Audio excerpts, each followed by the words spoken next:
Okay, we were talking about the last was we had gotten up to night.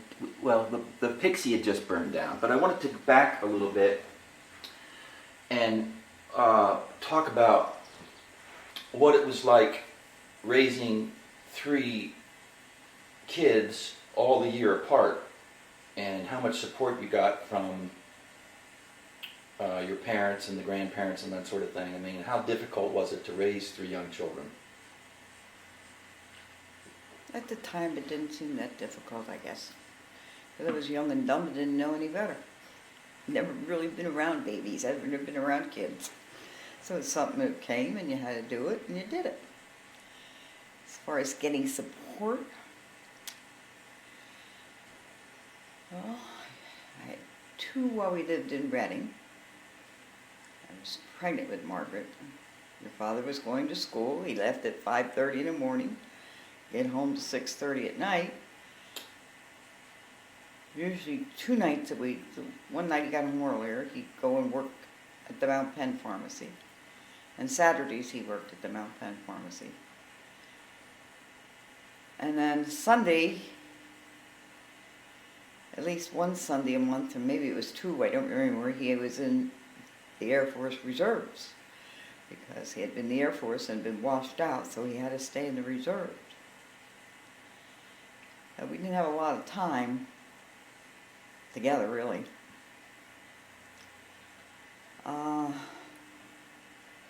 Grandparents, grandmother and grandfather would never take everybody all at once. They only took one at a time. Oh. But that was all right. Don't remember them taking a lot at the time when we were still at Chestnut Street. It was once we had moved to Allentown and you were a little older, like the time we were, 2, 3, 4 years old, and it was more of them coming and picking you up and taking you to Birdsboro for a weekend. But again, it was one at a time. Yeah. And Nana, of course, once we moved downtown, she didn't get involved that much, and even when we were in Reading, she wasn't involved that much because she was also working at the pharmacy. She was making all the deliveries. She took Baca his meals every night. So she was busy. She was kind enough to have us for dinner on a Saturday night or a Sunday afternoon, and that was a big deal.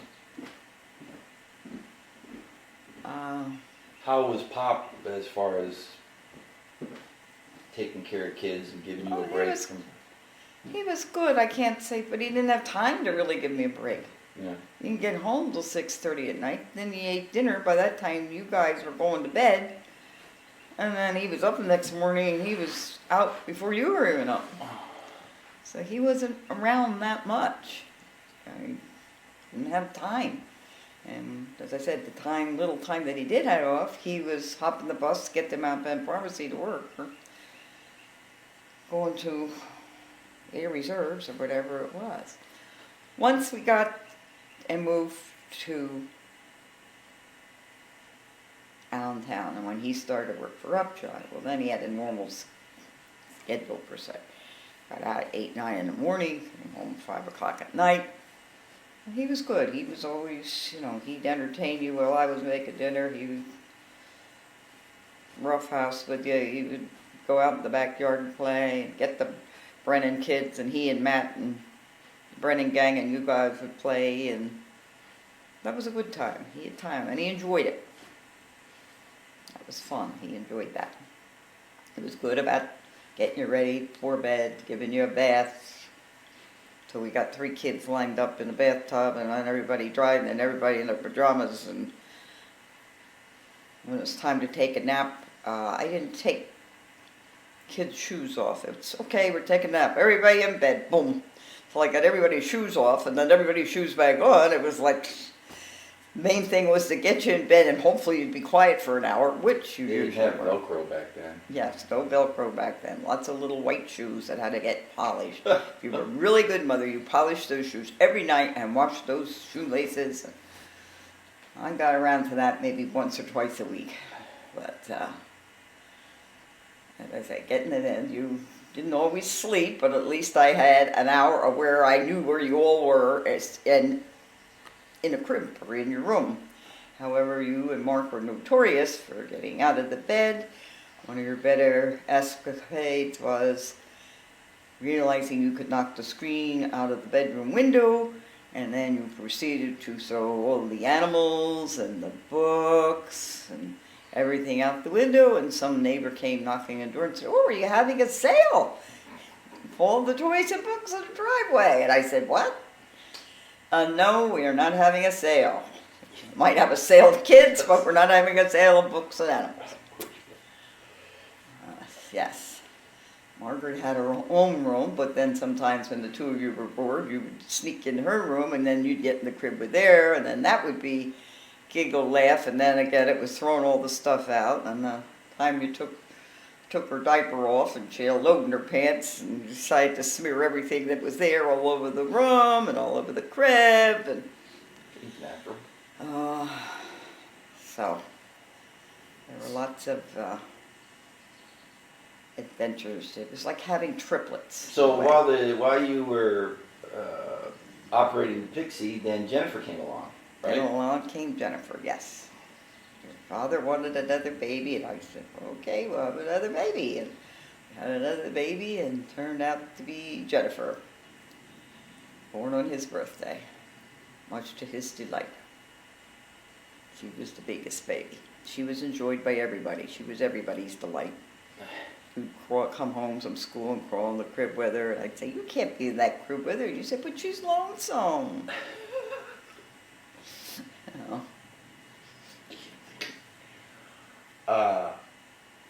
So we're talking about the fire for the Pixie, and bought the house on Woodland Avenue, and then he went to work for White Cross. White Cross. Which store? It was on Penn Street, between 4th and 5th. It was like one of the first chain stores came along, and he was really kind of eerie about going to work for them because chain stores weren't real big at that time, and they were just coming on the scene, and he was afraid his father would be really upset with him and so forth. But it was good money they were offering, and he went and took the job. When you say good money, what was it? Oh God, I don't remember, but it was good money apparently, because we didn't have any money because the Pixie had been burned down, and we were going to go in there. And then from White Cross, he went with MediCredit. MediCredit was a deal that was going to sell a credit card to the public that they could use at all kinds of medical facilities, to doctors and pharmacies and what have you. Some of the big banks backed it, and there were a bunch of guys out of Philadelphia who had a lot of money, and they were pursuing it. And they went after the Reading area because Bank of America, which at that time was known as something else, had big roots there, and these guys were the ones that were spearheading this whole concept and idea. And so he got picked with 4 other guys to go out and sell this. And it did fairly well, but they underestimated the fact of how long it was going to take to catch on and how much money they were going to have to back it. And the backers didn't want to come up with any more money. And so the thing, after about a year and a half, kind of faded by the wayside. However, the big Mahoff really liked your father and wanted to keep him on. And there's shady shenanigans going on there. I don't understand. I don't remember what it was all about. But everybody was spying on everybody else and recording everybody's phone call conversation. And they were still sending them money, but it was half about the money we were supposed to be making. And that went on for about 6 months or so after the fact that MediCredit had expired.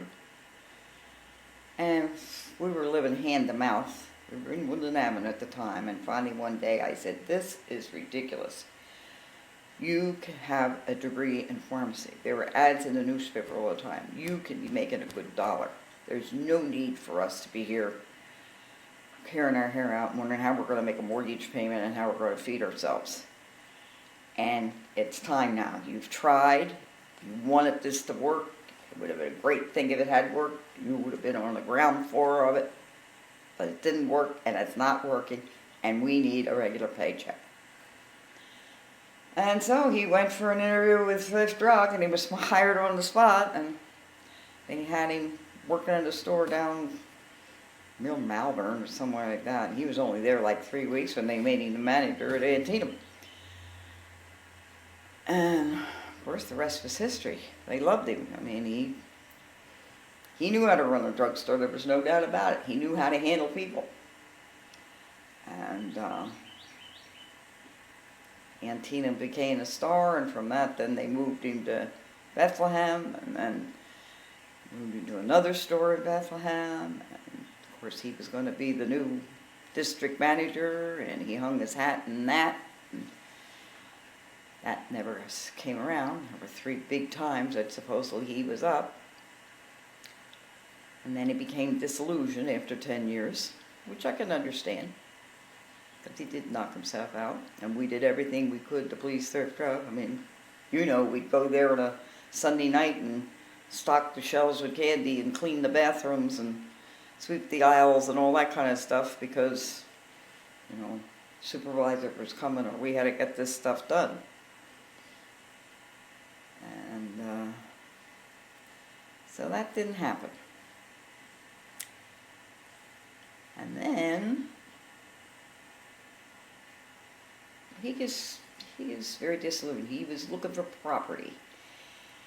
Wanted to buy property. He met these couple salesmen and they were all buying empty stores and houses and redoing them in them. They were making money, and he just felt he was going nowhere. He was doing nowhere. He was going nowhere with Thrift Drug. He wasn't going anywhere. And he started to think about buying a farm. So we drive around and look at farms and farm properties. Well, that was kind of an interesting concept, but we still had 3 kids in high school and college, and why would we want to live on a farm after we're so used to living like 3 blocks away from the school? And what were we going to do with this and that? And then he came home and he talked about, did I see where the Christmas barn was for sale? I said, no, I said, I saw something, but I thought it said they were going out of business sale. And he said, oh, he said, I met the lady who has it. And he said, she tried selling the property and just couldn't get any nibbles for it. That was when interest rates were 20%. And he said, I've never been in that place. I don't know what it's like. I said, that place has a lot of possibilities. But I said, I don't know what she's asking for it or what have you. I said, but the concept of having the house there and that barn, and it's a beautiful barn, and the stuff she has in it is a lot of junk, but put the right stuff in, I think it could really be a really neat little business. So it was my birthday, I can remember that, and he came home from Thrift and he said... What year? 1978. So I'll take you out for a drink tonight. I said, okay. And while we're having a drink, he said, I have something to tell you, and I don't know how you're going to take it. I said, what? He said, we have an appointment to go see the Christmas barn on Sunday. And I said, well, you're going to be surprised at what you see there. He had never been in. So we did. We met with Mrs. Seibert, and she took us through the house, and she took us through the barn and everything. We came out of there, driving down Oakham Road, and I said, so what do you think? He said, that place has a lot of possibilities. I said, yes, it does. So we stayed up all night to figure out how we could buy it and make her some kind of a offer, which we did. She politely refused the next day. So a couple of days later, he had read this book about getting owners to carry the mortgages. The mortgages were so high. So he came up with an idea that since she wanted to retire, she could carry the mortgage, and she wouldn't get a whole lot of money one time, and it would be less for us to have to put down to begin with, and so on. So we presented that to her, and she said, well, I have to talk to my lawyer about that. The lawyer called us back in a day or two, and he said, this is an interesting proposition, but he said, I'd like you to come and talk to me. So we went in to talk to him, and we went, your father says, oh boy, I'm never going to sell this idea to this guy. I said, why? He said, look what's on his wall. He graduated from Wharton School of Business. He had a commendation from Internal Revenue Service. He was #1 tax collector in the United States. It was all kinds of, he was really into accounting. And he was a very, very nice man, and we learned later that he was very highly thought of in the Lehigh Valley area and also in business circles. And he did come up with a better deal for her and for us. We only had to put up, I don't know, $1,000. I don't even know what it was. We bought the whole kit and caboodle for like $180,000. The house, the barn, the land, and the business. The business wasn't worth piddly-doddle. It was all plastic crap. The land and the barn we knew were. And he worked it out. It was supposed to be, I think, a 15-year mortgage or a 20-year mortgage. And we were to pay her X number a month, and I don't even remember what it was. And so she didn't get a lump sum of money at one time, and she got plenty of time, and that's how we got the barn, and it was all settled within like 3-4 months. I mean, that was like When the did you move in there? We moved in there, well, we packed up. It was when Margaret graduated. We were having, no, we lived in the house for a year, that's right. I mean, we had the business for a year before we moved in. Oh, okay. So it was 79. And because we had to sell our house, so we figured we'd stay in the house as long as we could, because the house by the barn was the pits. And we opened up in September of that year, September of 79. And had our first Christmas at 79. Well, you bought it in 78. You said you went to see it at your birthday of 78. No, I missed it before that. It was birthday of 79. 79, okay. And we actually made settlement in August of Okay. 79, and we opened up and had the first, openings, because she was never open all year round. She used to open in September and close the end of December. So we opened it up so we could get in there. So that first year you were open 12 months a year? Starting in 1980, we were open. Okay. Right. We took over and opened for ourselves the first August of 79. Yeah. Got through the Christmas of 79, and then January of 80, we started being open year-round. Got it. But before you got into the barn, you did other stuff, odd jobs, didn't you? I mean, Yeah, I used to work for Wearing Appliances. I was a rep, would go around to the department stores and be a demonstrator. Loved that job. That was a fun job. Gave us a whole set of appliances. Did everything. Blenders and steamers, and that was when the food processor first came on, and everybody had a food processor, and that's why they made a big effort of pushing you out there to show those products. I went to all the Hess's stores and Wanamaker's and all that. I made good money for that. I used to have Margaret as my little helper. She'd go out, more stores I got to cover, the more money you could make. And then if you actually sold something, and everything. But it was good money, and it was fun. Did that for about a year and a half. And I got involved with the barn again. And I was active with a welcome wagon. In the welcome wagon, I took over a committee there that raised money for the Cancer Society. That was when we sold the Christmas cards.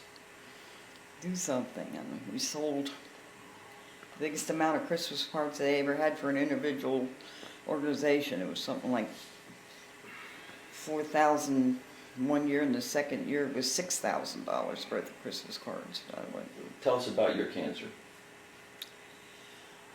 I was diagnosed with uterine cancer.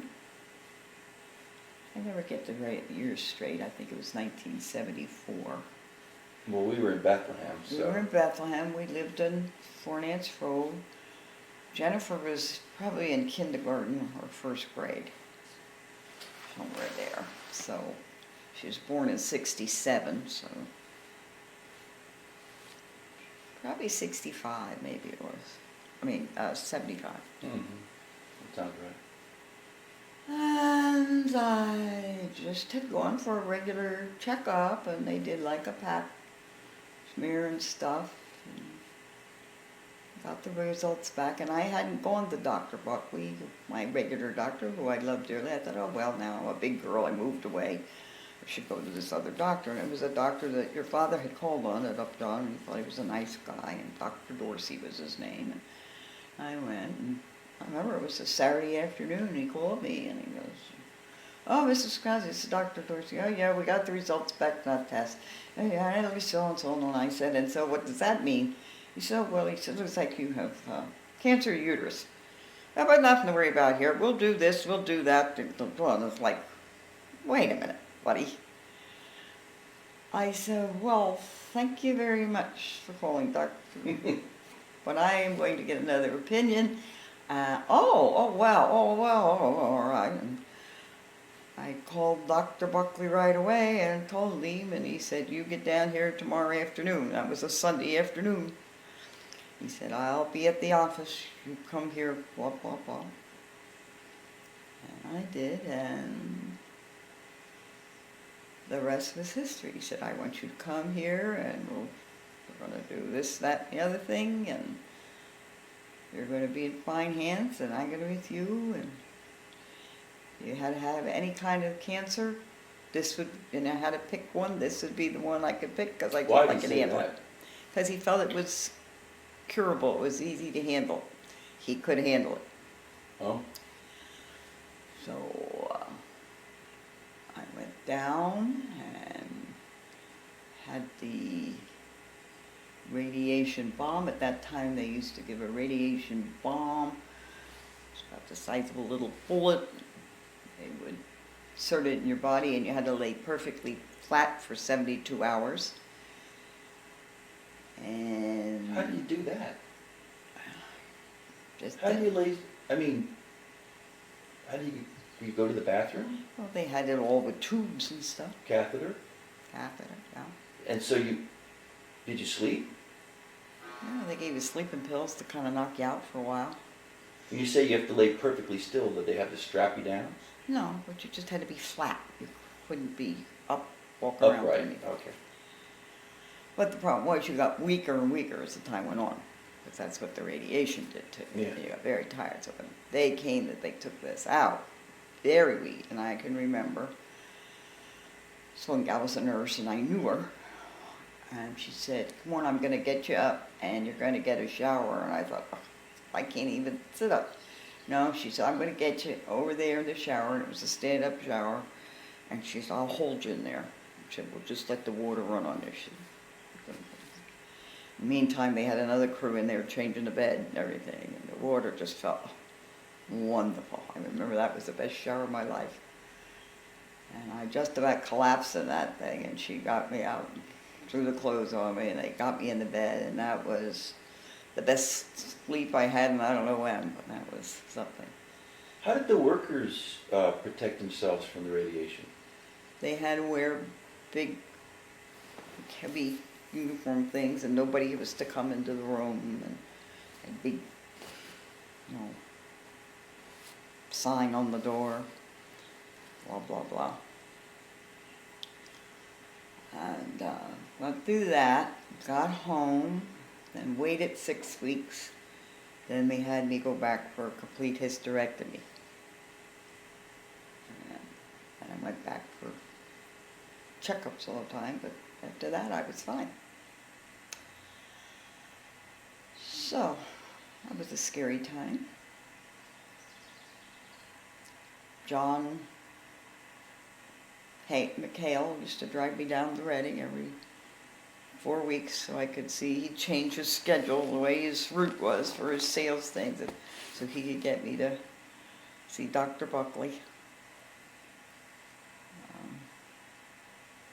At what point was Dr. Buckley convinced you were cancer-free? I mean, Well, after they kept doing different tests, like every time I go down. I think it was about after a year and a half. Nothing showed up. He felt, you're good. What have you. no? He used to come and sit with me in the hospital.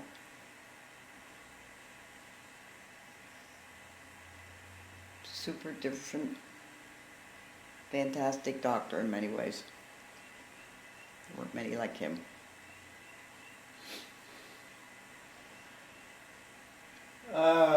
So everybody else was pretty healthy. There were no major health scares, right? During. No, not really. Everybody was good. I went on. So then when we got to be, let's see, that was 78, 80.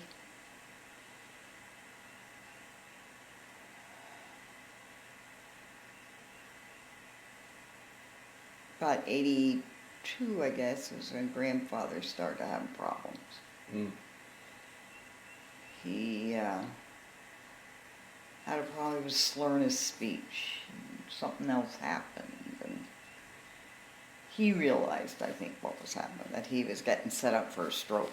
He was smarter than most of the docs he was working with. And even though they did all kinds of tests and what have you, and then about a year after that, he did have a stroke, and it was a major stroke he had. Really, really affected. He really worked hard to get back to the point that he was at. But that was the thing. He worked so hard now. And your speech will be for everything. Your handwriting will be good for you. Just do whatever you had. And boy, he worked every day. And at the end of the year, he was doing good. He was walking good, doing that. Speech was a little slurry, his handwriting, but he never had good handwriting, so that. But he wasn't back to where he thought he should have been. And he really got depressed over that. And it's like, I give up. And he wouldn't do any of the exercises anymore. He wouldn't do anything. And of course, I think also the Parkinson was set up to go. And he started, that came in, and then he held his own for a while, but then he just started to get, weaker and fading away, and didn't converse, and didn't. And grandmother got very depressed at that point because she was trying to protect him all the time, didn't want people to see him as he was. She was embarrassed about him. And she kept thinking he could be better, so she would have him doing all kinds of things at home, polishing his shoes, and she'd make him walk around the block with his cane. Well, he got to the point he'd be falling half the time. Neighbors were calling, Jerry fell. We have him here at the house. And she'd just insist if he'd put his coat on and get out there and walk, he'd be better. He wasn't going to get better. He was going to get worse. So it became a very lonely time for her, because it wasn't a person who had friends. She had should I say. She knew people and had a lot of contacts with people, but they weren't friends who confided in or anybody that she would go to. And so thus, I would talk to her every morning on the phone. Every morning I'd go to the barn at 9 o'clock, and then she'd vent for the day. He did this last night. He wet the bed. He drank a whole bottle of salad dressing. He won't do this. And,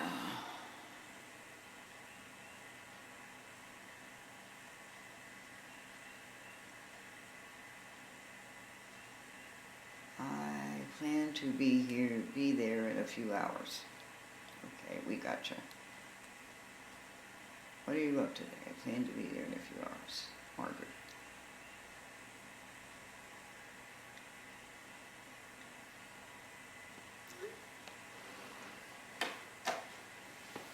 So that was kind of a sad sad time because he just faded away, and it was a long period. It was almost 15 years. It was frustrating for her. I'm sure it was frustrating for him in the beginning. After a while, I don't think he was really that cognizant of a lot of it. And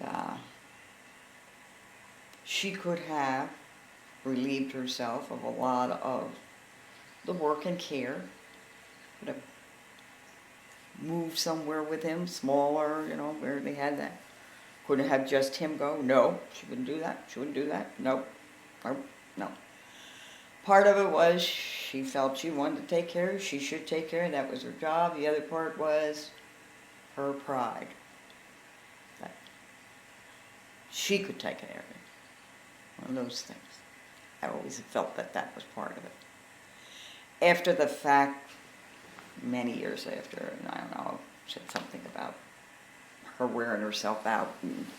And he got to the point, too, that he got nasty and didn't know what he was doing, but he'd be hitting her, and she was always black and blue, But she was always covering up. Oh, I fell here. Oh, I did that. But later on, I realized what it was.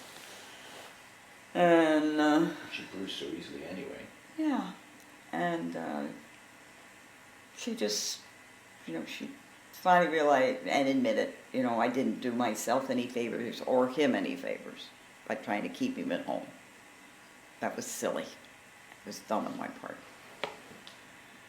But that was over with. And then in a period of there,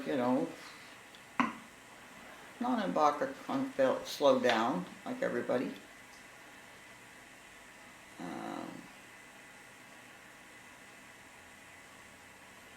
Grandfather died first.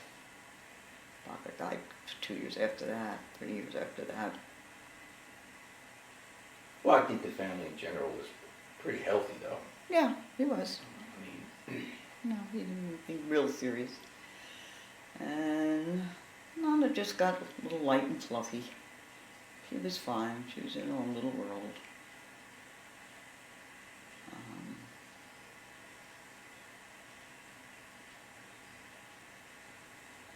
She wanted to be independent more than anything, I think.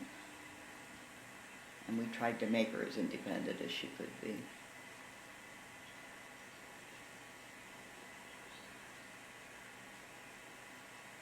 Money turned out to be their problem. They didn't have the money that they thought they were going to have to retire. And that was when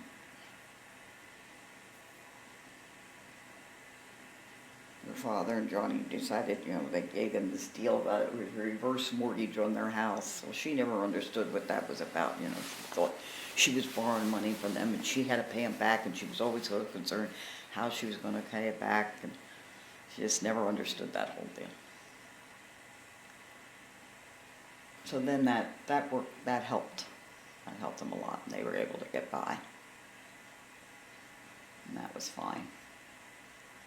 how is it that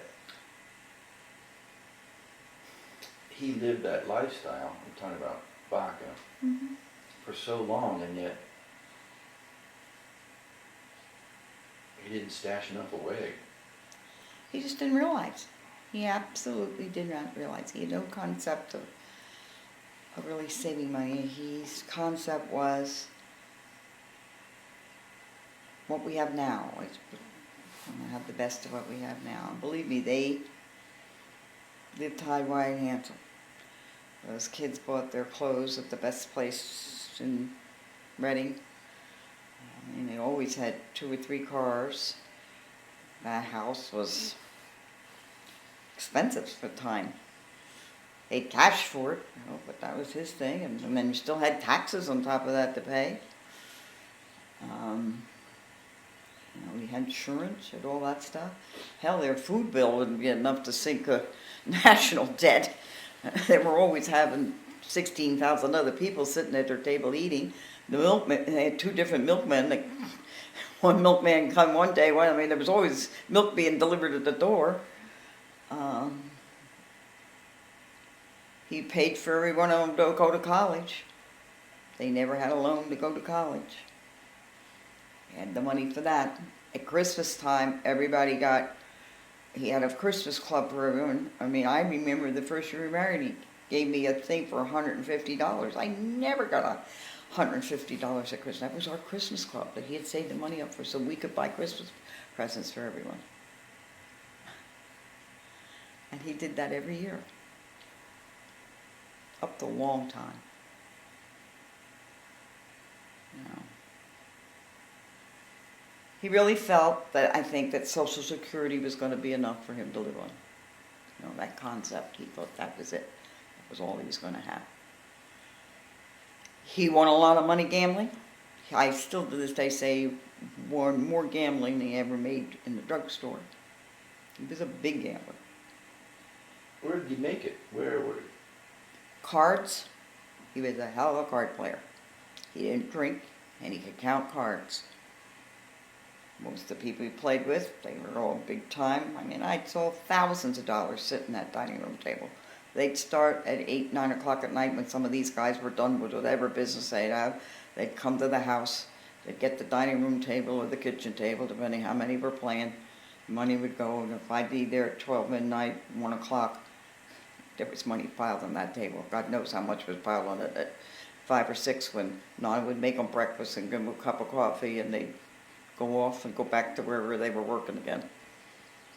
Or he'd go down to the country club and play. Played the horses. But it wasn't that. The cards were the continuous thing that he did.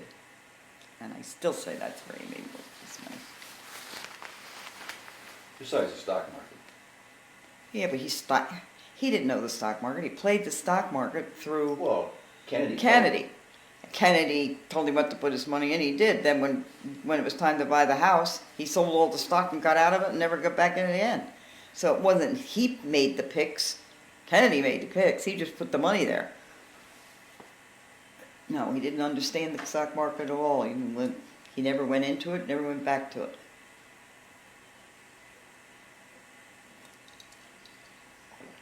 No. So, you're running the Christmas barn, but Pop's still working at Thrift.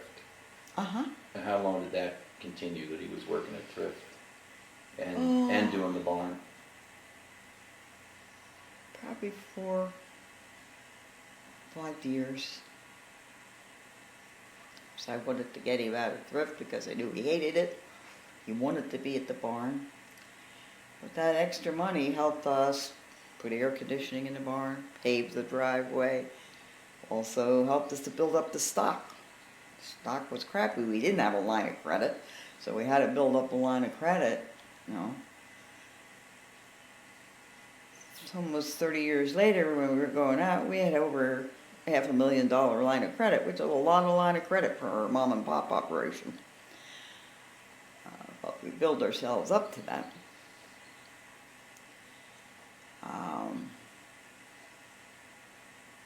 So he came, he wanted to build shelves, he wanted to do this, did that about a year or so, and we realized we still needed more money because we wanted to build the stock up, we wanted to go upstairs, we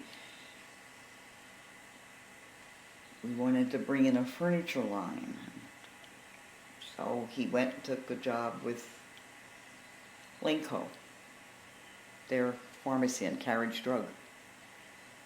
No, first he went and worked for the nursing home in Harrisburg, or that between Hamburg and Hamburg. He used to drive there and do that. Oh, he hated that. He hated that. And it's also through the time with Millie. Why did he hate that? Because he had to go back to pharmacy again. Oh, he thought he was out. He thought he was out. And also, that was the part where Millie was in the line, and all that was all up in the air. Well, give us the Reader's Digest version on her. She worked for Thrift Drug. She was worked in the cosmetic department. She, the little waif of a thing. She had an abusive husband who would beat her up. She'd come to work being black and blue and what have you. And, you know, all the girls at the store would talk over Millie, and they were all Millie. And I don't know. One night he took her out for a drink afterwards, and I got a phone call he was going out for a drink with Jim. The guy was assistant. It was odd. It was something he never did. And then he thinks, well, then this happened every couple of weeks, going with Jim. Just didn't. There were other little things. I can't even put my finger on. One thing I remember explicitly, I remember it was Christmas. They had a Christmas dinner with all the people at Thrift, the girls at the store. We used to have one every year, and that year he said, you don't have to come to the dinner. You know, well, I said, what do you mean? I'm helping to pay for the dinner. I'm the hostess. So I'm supposed to be there. Kind of struck me weird. Well, so I went to the dinner and fine. And after the dinner, they were all outdoors, and he made the comment about, we'll go over to Bianco's, Frank Bianco's. And then he said, Millie, why don't you come along? I thought, well, right, Millie's Dyers want to be going over to Frank Bianco's. You know him, you know. So we got in the car and I said something about, what's with Millie? Oh, well, her husband beat her up today, blah, blah, and he left and went on a skiing trip, and she's all by herself, and I really feel sorry for her. So she came that night and didn't say boo. And then, I don't know, we got through Christmas. So Christmas came up and he was really odd at Christmas. Oh, he had to go to a board meeting for the Palmer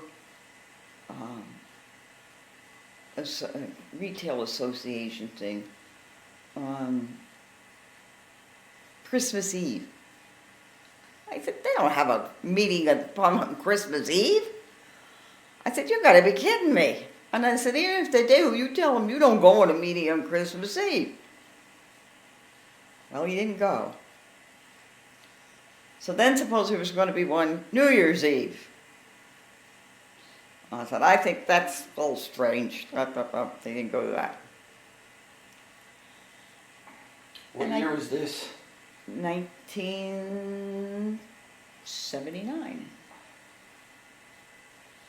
And so, I don't know, just knew something just wasn't right. There was just something, things just didn't drive up. So I got all dressed up one day and I started over to Thrift Drug.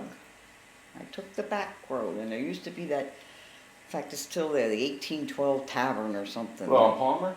In Palmer. Which is Palmer? Yeah, I took the back way over and I got there, and as I pulled up to the stop sign at this 1812 Tavern, I looked, and there was your father's little bug, and there was Millie hanging in the window talking with him, and this was like at noontime. I guess we had lunch. And so I pulled the car around and I came to the parking, pulled right up, we're at the parking lot, and I said, I think we all have some talking to do. And I pulled around and tore off that parking lot. And your father tore off following me, and he kept beeping the horn at me, and finally halfway at the top of the hill, I pulled over. And I said, what is that all about? Well, it's not what you think it is, I said, yes, it is what I think it is, I'm not that dumb. And I said, what have I done that's been so terrible for you? Have I embarrassed you? I obviously don't pay enough attention to you. I'm not a hot number in bed anymore. You're tired of being married after almost 20 years.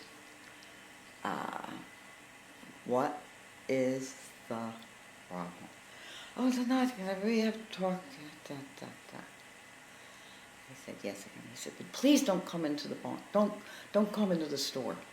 I said, don't you tell me where I'm going or what I can do. Oh, that day he didn't want you to go to the store. Right. Upset. Right. And I turned around and I went into the store. Of course, I in the store knew there was something up there. And he said, I wish you wouldn't be in our store. I said, all right, I won't be in the store. And they used to have a little like waterway things, and they had a little uh, bridge over the waterway outside of his store. Yeah. It was a screwy little. Yeah. Palmer So Park. I stood on the waterway and just stared in the store. Well, that caused a lot of stir, but I didn't care. I came home that night. It was a cold night. It was January. Got my pajamas on. He came home, and we stayed up and talked all night about it. And I said, I still want to see her, and I still love her, and I this and that. I said, well, you're going to have to work this out. I mean, better work it out kind of fast, whatever you're going to do. I said, first of all, I think there's some counseling needs to be done here. Oh, yeah. First, he didn't want to do that, but then, yes, he did. Which we did, probably about a year and a half. And I remember came home one time from one of the counselors. And I said, so, what was said here, And he said, it was telling about this guy who had this affair for 20 years. I said, 20 years? I said, there's no way in Hades this is going on 20 years. God did that. And I said, well, how long? He said, how long do you think this is going to last or something? And the counselor said, it'll last as long as everybody wants to play their part. He said, eventually somebody gets tired of playing their part, and then it's over. I said, and that's when he said, it can last 1 year, 5 years, 10 years. He said, I know a family went on 20 years. Well, I laughed at that, but that one went on for 10 years. But part of it with him, sex, I'm sure, I know, but also it was the attraction of he was going to help somebody. He was going to educate her. She had never been to New York City, and he took her, she was petrified. And he was always buying albums from musical shows for her to play. But she didn't really like them. She didn't understand it. And she had been a little mouse. I don't even think she got to 10th grade when she quit school. And had this very abusive husband, had these 3 kids. And very day, so this was going to be her knight in shining armor.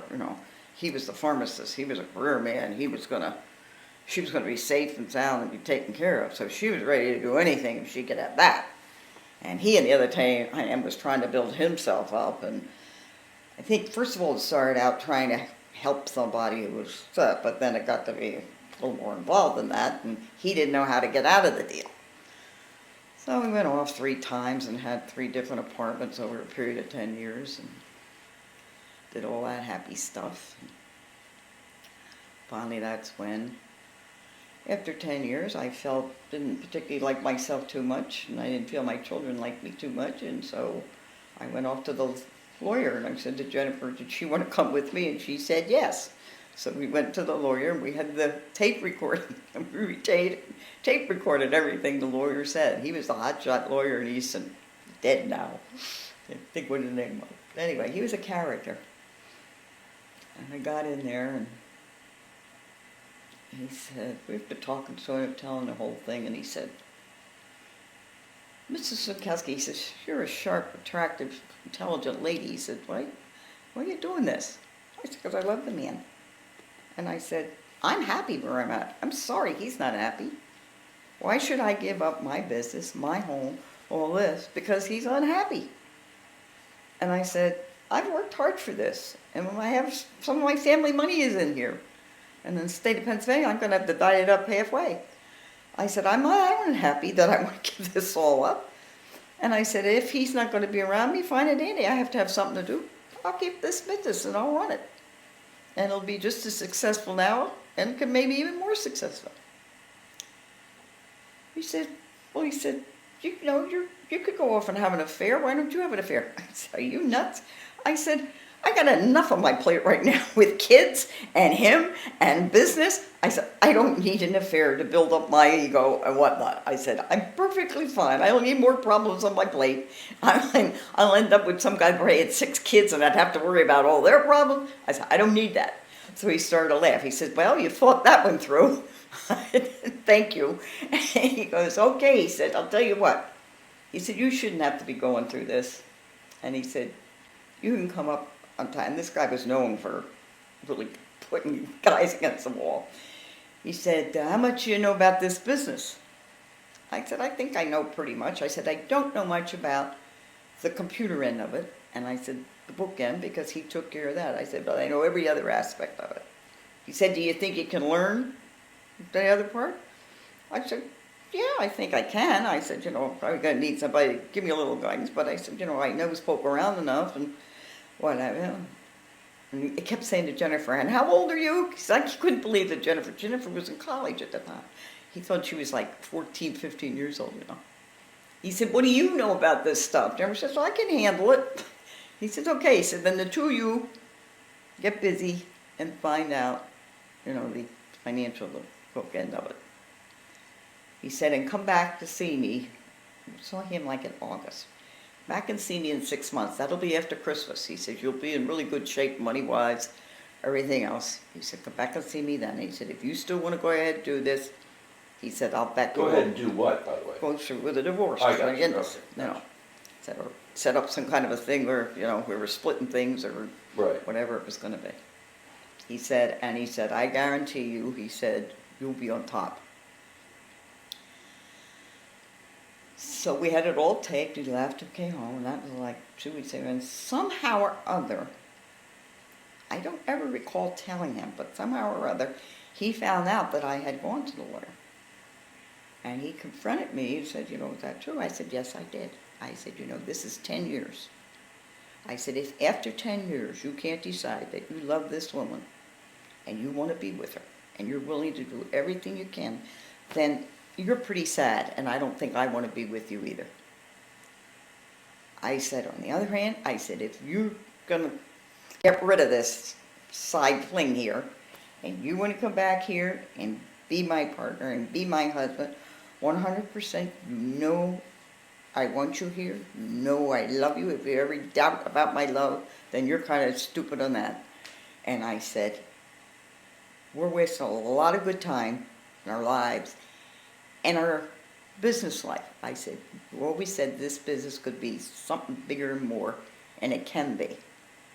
I said, now either I'm going to take it and have it bigger and more, or we're going to do it together. I didn't say anything.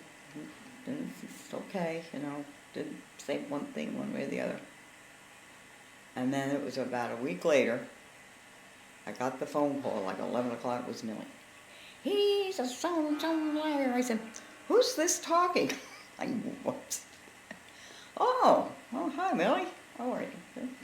He lies. I wanted to take him to Bermuda for his birthday, and he's telling me, I said, I already took him to Bermuda for his birthday already. I took him there about 2 years ago. Oh, well, and she went on for 2 hours. When they ended, I thought she'd be coming for Thanksgiving dinner. We were such good friends.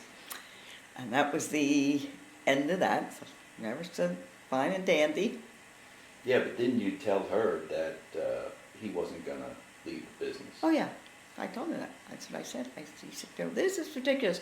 I followed him around to hotels and motels and this and that. And I said, I could have saved you a lot of time. I said, first of all, Frank Swienckowski was never going to leave me. He might leave me, meaning not even living with me, but he's not going to leave me because of the business. His Christmas barn is his identity, and he doesn't want to lose his identity. And I'm part of the Christmas barn, so I go with the identity. And I said, it doesn't matter what you said or what I said or did. I said, the barn was ahead of all of us. Here's this, and you can have him, and blah, blah, blah. So I never said anything about her calling or anything else.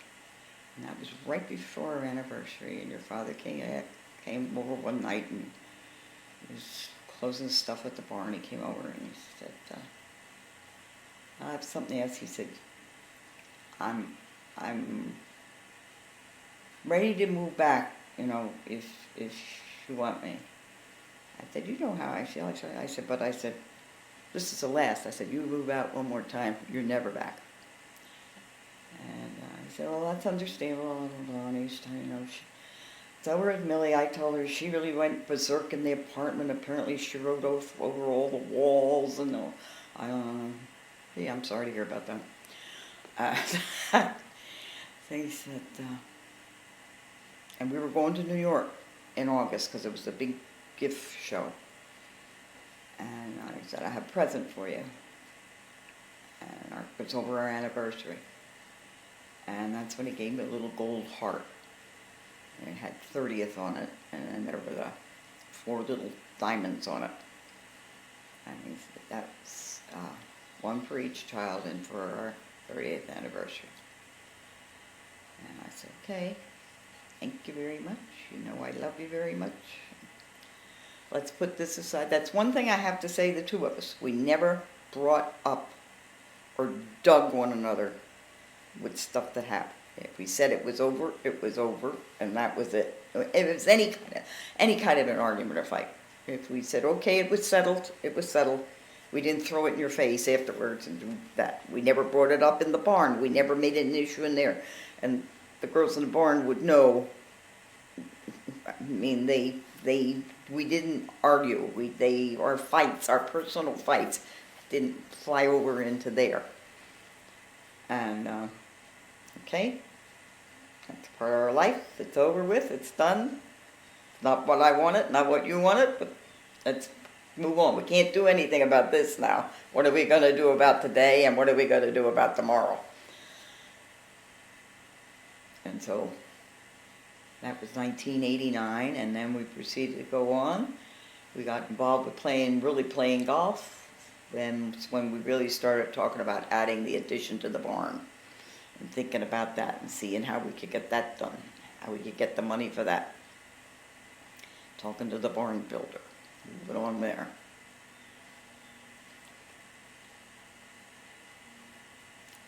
Did the idea for the furniture come first, or the idea for the addition come first? Furniture came first. Oh. It really didn't. We brought the furniture in to use it as neat display pieces, and then people liked it so much they wanted to have to buy them displays, and it was like, oh, well, wait a minute, we're going to do them. At first we weren't going to sell it, and your father said, that's dumb. We got somebody who give it us cash, you want to buy it, we'll sell it. We can always find another piece of furniture. So, you know, of course, it would drive Lizzie nuts because she just spent an hour getting this wonderful, fantastic display together, and somebody said, oh, I want to buy that hutch. And Lizzie's eyes said, you get it big, and I'd say, we're selling that, Lizzie. Oh, Jesus, almighty. Then she'd get the boxes out and start banging the stuff into the box, and on. Off it would go. So, no, furniture came first. And when was that addition built? The addition was built 95. We sort of dedicated in 96. How many tons of oak was it? 45 tons, 400. I don't know. I have the statistics someplace. Red oak, was it? Red oak, Western Pennsylvania. It's one beautiful building, there's no doubt about it. Made us proud. Those stairs, when they pulled those stairs in, I mean, it took 20 guys to be lifting them in and get them in place. So what was your, before the addition, what were your yearly sales like? What was your gross typically?